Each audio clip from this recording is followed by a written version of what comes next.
விஜயலட்சுமி என்ன நினைக்குது, சரி இப்போது கடைசி முறையாக ஒரு 2 கோடி தரங்கிறாங்க, கூட குறைய ஒரு 3ஓ 4ஓ 5 கோடியை வாங்கிட்டு இது வந்து விலகிடலான்னு இப்போ தான் அது அறிவுபூர்வமாக சிந்திக்குது. ஏன்னா பணம் இருந்தால் தன்னை காப்பாற்றும்.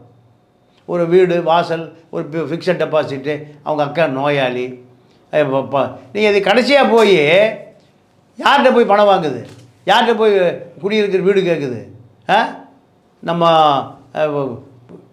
சீட்டிங்கு நாடார் ஹரி நாடார்கிட்ட போய் சரண்டர் ஆகுது. யார்? அறிவு இருந்தால் ஹரி நாடார்கிட்ட போவோமா?